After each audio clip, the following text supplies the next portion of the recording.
Hey everybody, so today I'm here to do my 20-week pregnancy update with you guys. First and foremost, you're probably noticing I am very sunburnt. Um, yeah, it only gets worse on the chest. But I am also sunburnt on my forehead. I tried to do the best I could, but unless I literally wanted to wear like an inch of makeup, there was no way to hide all of it. So if you notice I'm a little red, that's because I am, and because sunscreen is important and you should always wear it even when you don't think that it's necessary. We went to the zoo for Remy's birthday just a few days ago and I underestimated my fair skin. I don't know why. I've been living with it for all these years and it's never changed, but I just did want to mention that because I've trying to wear like loose shirts and stuff like that, but nothing that I own comes higher than this, so you guys were definitely going to see it either way. But first and foremost with this update, I want to mention two things I forgot in all my other updates to say. And the first one is that I've had hormonal acne this entire pregnancy. I don't know why it kept slipping my brain to mention it, but I do typically get hormonal acne when I'm on my period and stuff every month. I mean, when I get my period. But other than that, I'm pretty fortunate in the acne kind of category where I don't really experience it otherwise. But with this pregnancy, I've had a lot. And with that hormonal acne that I'm used to, it's like that kind of deep-seated, the ones that really hurt your face kind of acne. But with this pregnancy, I've gotten a lot of more of like the surface level ones that they're just, even just bumps and stuff that you necessarily can't even pick, which I'm pretty good about not picking my acne, but sometimes they do drive you crazy. I've gotten a lot of it right here, right on my jawline, which is really strange for me. My chin, which is normal, and I've even gotten some just, you know, on my forehead, my cheeks, places like that. So it's been kind of interesting, a little bit different. I think I had hormonal acne with my other two girls, but I don't think it lasted this long. So that was the first thing that I forgot to mention. And then in the last update, I forgot to mention that I have been feeling movement. I've been feeling movement definitely since 13 weeks, which sounds pretty crazy, but honestly, even with Sophie, I felt her move pretty early. I want to say like 18 weeks-ish, and Remy was sooner than that, and this baby has been sooner than that. So, I mean, I've heard a lot of people say like the more kids you have, sometimes the quicker you can feel them and stuff, but I've just always experienced movement really, really quickly. Definitely at 13 weeks, I was feeling stuff that was like, okay, that's definitely baby. It's not gas. Like, can't write that off. That's definitely baby moving. And it's been amazing. And she's just gotten stronger, which has been like a really cool progression to feel. At first, when I feel movement, it starts as like tickles, which is a really strange feeling because it's like on the inside. And then after that, it's more of like a quickening feeling. And then after that, it slowly turns into like these little jabs and flutters and stuff like that. And now she's full on like, sometimes, I guess I shouldn't say all the time, because sometimes she's still, I can just feel movement and feel her moving around in there, and she'll let out like a nice little kick and stuff like that. But sometimes she like really throws them elbows, if you know what I'm saying. So she's like made my own belly move and stuff like that before. So now we're seeing it on the outside, which is also that Dad has felt her kick twice now, and it was really awesome to see his reaction to that because it's been a very long time since he's felt baby move inside of my stomach. It's awesome and I love it. I did start feeling better a couple weeks after getting into my second trimester. I think the last update I did was at 14 weeks. I will have all my pregnancy updates listed down below, but shortly after making that video, I started feeling better and better, especially with like the food nausea, the headaches, things like that. They kind of tapered off. I do still have food aversions, but I hardly ever am nauseous. I just, you know, like if food sounds disgusting, I'm just obviously not going to eat it. I'm not going to force myself to do it.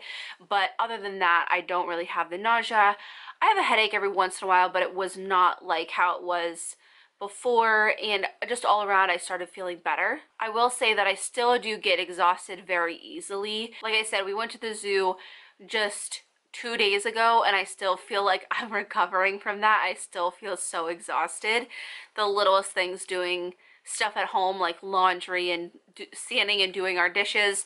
I don't have a dishwasher, so I am the dishwasher. But stuff like that just kind of takes it out of me. I fell asleep on the couch here for like 30 seconds. Like I really haven't done anything crazy today. That's how tired I get. But Also, along with that is that right after 15 weeks, I was in the shower and all of a sudden I noticed this peculiar feeling all of a sudden. And I told Mark, I was like, it feels like I kind of got punched in the crotch. Like it just hurts like it's bruised. And sure enough, it wouldn't go away. It would hurt when I would try to roll over in bed, when I would lift my knees up, whether that's like walking or if I was getting out of the car, like sitting to standing, that kind of stuff. And I was like, it's so strange. So strange. I've never felt that with any of my kids. So I told my midwives about it, and it is what they believe is SPD, which is also like pelvic girdle pain, I believe. I don't know, I think there's a couple of different names for it, basically where your muscles loosen too quickly for baby and it's not really holding the bones where they should be, if I'm remembering correctly. But basically, it hurts. And it was really bad when it first started, but it's kind of tapered off now. It's more at night. It's in bed when it's kind of the worst, and I have to literally steal almost all the covers just to shove them between my legs, and that's kind of the only relief I get. My midwives were like, you can take a hot bath, that'll make you feel so much better, and I was like, I don't have a bathtub, I only have a standing shower, so guess that's out. But they gave me some other things, but it's just kind of hard, you know, like it's a really hard region to soothe. They were like, well, anything you can do to kind of like make it easier on yourself. And I was like, it's kind of a weird spot to like try and soothe that area, but it's not too crazy. Like I said, when it first started, I had it literally all day long. It was really, really bad, but unless there are certain circumstances, like when we went to the zoo, it was an hour and 40-minute drive each way. So all that sitting, it made it really bad. And all throughout walking through the park, I still had it. And that was really unusual. But it was because I was sitting for so long, and then I had to sit all the way back home. And then at night, it was just as bad. So unless it's something like that where I'm, you know, having a really weird situation where I'm sitting for hours on end, it's typically just at night. And then actually right around the time that I started experiencing the pelvic girdle pain, I also started getting a bit of my fibromyalgia back. Now I'll say it's like 1/10 of what I used to experience before I was pregnant. My fibromyalgia has always gotten better with pregnancy. I know that tends to be the opposite of what most people experience, but fortunately for me, it does get better. I think this is the worst I've ever felt with it in a pregnancy, but honestly, like I said, it's nothing compared to what I'm used to. So it's more just like kind of annoying to me than it is painful compared to what I'm used to. But paired with the pelvic girdle pain, it's kind of difficult to navigate, because you guys might know if you follow my other personal stuff that with my fibro, my hips were a big issue for me. Sleeping was a big issue for me. So I can't sleep on my stomach. I can't sleep on my back, which is what I used to do if I was in a lot of fibro pain. So I have to find a way to not lay directly on my hips, but not directly on my stomach or directly on my back. So it's been kind of interesting to maneuver all that and make sure that I have covers wedged between my legs. But nevertheless, I'm trying to figure out the best I can, and I feel like I'm sleeping pretty good regardless of all of it because of how exhausted I get. But other than that stuff, I've been feeling pretty good. I wouldn't say that I have anything crazy going on. I'm still getting like those random cravings where I'll hear something and I'm like, yeah, I'm gonna need to eat that, like in the very near future. Mark watched Julian's video on him making a gluten-free and vegan crunch wrap, and I was like, I'm gonna need a crunch wrap. But other than that, I've been feeling good, and that's just kind of the update on like how I've been feeling. And as far as the more medical side to it, I did have my first centering visits, and I'm back to regular visits. I would say that I would definitely recommend the centering if you're a first-time mom or you've been pregnant and it's been years since you've been pregnant before. Also, if you don't mind a group setting. It might have also been how mine was technically set up, but we didn't have any time to talk to the midwife one-on-one about what the issues were.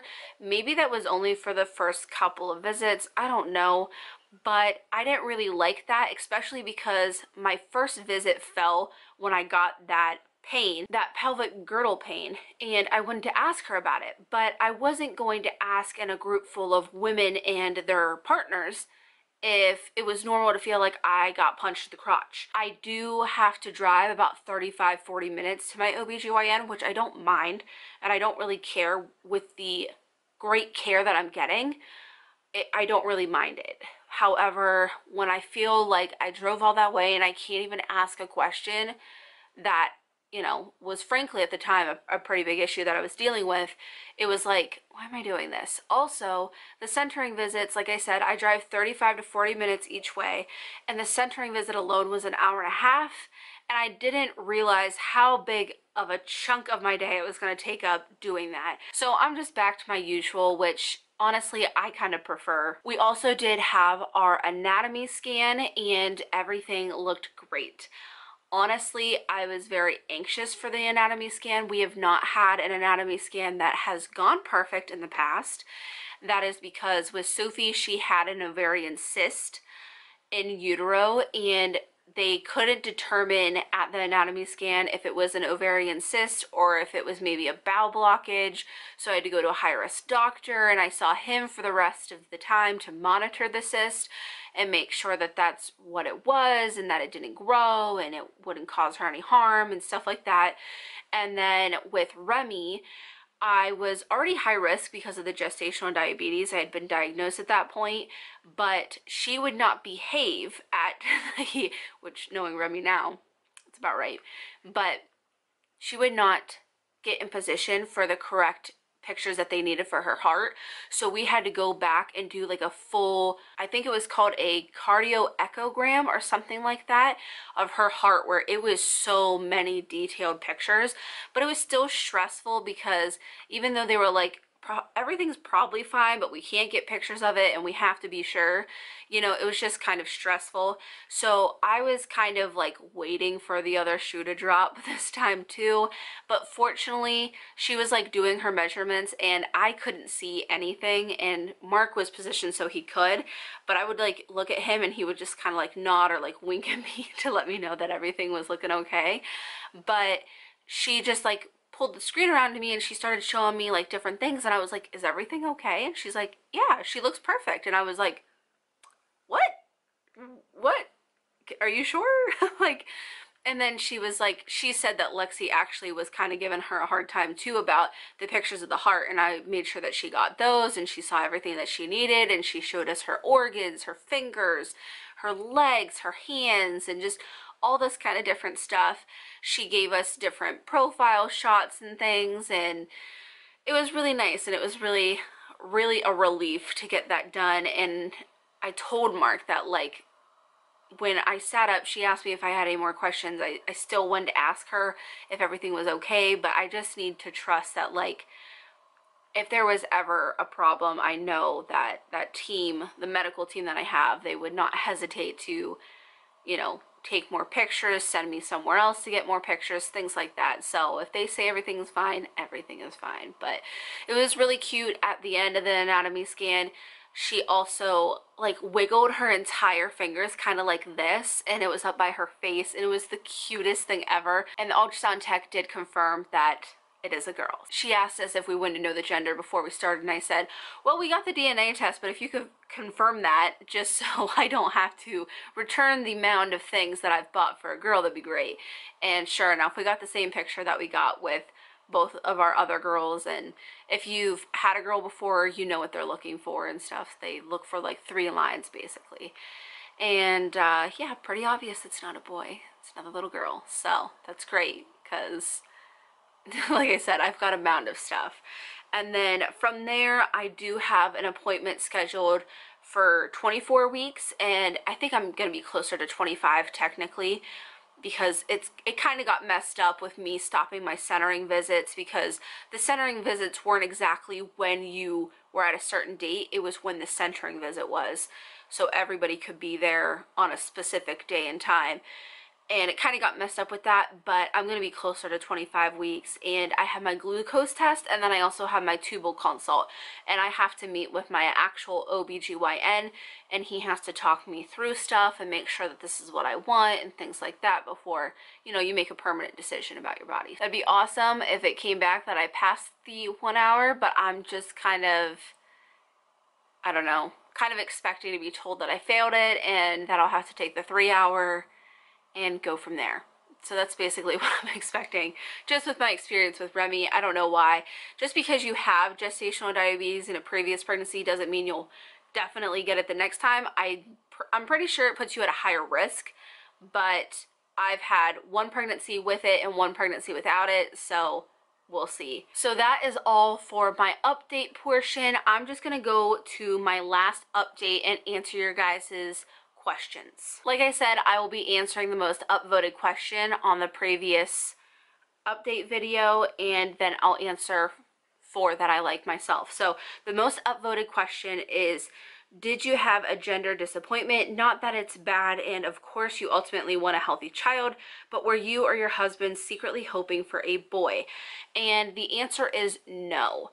Quite honestly, we were expecting for it to be another girl. We've kind of came to terms to having with all girls, and we want all girls, and we're just very much used to that. Not to say that if it was a boy, we would have been disappointed that way because we wanted all girls, or that we were expecting it, because that would have been amazing too. We didn't have gender disappointment, but I know that that's something that a lot of people experience, so it's not an uncommon thing if you're experiencing it. The next question is, do you have any baby items you'd like to review with this pregnancy / after Lexi is here? And pregnancy wise, nothing that I can think of that stands out to me, but after Lexi is here, definitely breast pumps. Both professionally and personally, I really love reviewing breast pumps. If you guys don't know, I reviewed a ton of them when I was breastfeeding with Remy, literally as many as I could get my hands on, and that's what I plan to do this time around as well. It's just one of those things that I feel like, personally, I really like trying them out. I like seeing what's on the market. I think it's very interesting, but also professionally, not a lot of people can do this unless you're fortunate enough to have them sent to you, or if you buy them, which can just get really costly because, you know, not every brand wants to send you a breast pump. Like, I purchased my Medela Sonata out of pocket. That thing was $400 and it was a complete waste of money. But at the same time, it wasn't, because I got to make reviews and how-to videos and stuff like that for you guys. Because even though I didn't like it and I thought it was a waste of money, I know there's people out there who like it, enjoy it, they bought it, and they might need to know more about it. So that's why I'm going to make these videos. That's why I try those pumps, because even if it doesn't work for me, it might work for somebody else. And if I can make an informational video to help them, that's what I'm all about. I'm also excited to try the different bottles. I'm not going to try a bunch of different plastic bottles because I am going to try to stay away from them if I can, and I'm just going to be reviewing glass and silicone bottles. But there have been so many interesting ones that have came out just in that kind of region that I'm very interested to try them as well. And that's really all I can think of. But yes, I definitely do have products that I'm looking forward to trying. The next question is, are you required to be on bed rest? Do you have any restrictions? No, I'm not. Fortunately, everything was okay and I was able to just live my normal life. But if something had happened, I'm sure, you know, that probably would have been one of the steps. And the next question is, did you do anything different with this pregnancy to prevent a miscarriage? And I know I've answered this before in the past, but it's something that I get asked fairly often. So I just want to say again that no, we didn't do anything different. Our recurrent pregnancy loss was determined as unexplained, which meant that there was really no course of action other than to just wait when the timing was right. And we were fortunate enough to have a healthy pregnancy, which is a really awful thing to hear when you're in the thick of all that, because trust me, I watched videos and there was actually a couple women who said that their recurrent pregnancy loss was unexplained, and that after the 4th, 5th, 6th time it just happened and they got their healthy baby. And it was really hard to hear, but honestly I knew that's what would happen for us. I just knew it was a matter of time. So no, we didn't do anything different, and I know that's kind of hard and sucky to hear, but it is the honest truth. And the last question is if we registered and what we registered for and why we registered if we did. And yes, I did register. I've gotten also a lot of questions if I have a PO box, and I do. I just don't make it super well known. I kind of mention it here and there when people ask for it and stuff like that. I do have one. I'll display the address across the screen. I'll put it in the Dropbox of this video, but don't ever feel like you're obligated to send me anything. You definitely do not have to. We only register just for those coupons that they send you so you can do the completion and get a whole like 15% off your order, stuff like that. That's why we do it. I have shared my Amazon registry before, but I'll share it again with you guys. Again, don't feel like you need to get anything, but in case you want ideas of what to register for yourself, there are things below in my registry that third time around I either want again, or I need more of, or I want to try. So there's that. I'll leave that down below. Make sure you leave questions for the next update that I will be answering, and make sure to upvote the questions that you want to see me answer, so hopefully it can be #1 next time. Thank you guys so much for your support and love. You guys are just amazing in the comments of these updates every single time. I know I've said it a lot, but through this pregnancy, you guys have got me through a ton with all my different feelings and emotions trying to conceive. You guys were there as well, so I just wanted to say a big huge thank you. You guys are amazing, and I'm so fortunate to have you in my life. I can't believe I'm halfway through this, and I'm so excited to meet her. But yeah, I hope you guys enjoyed the video, and as always, thanks for watching.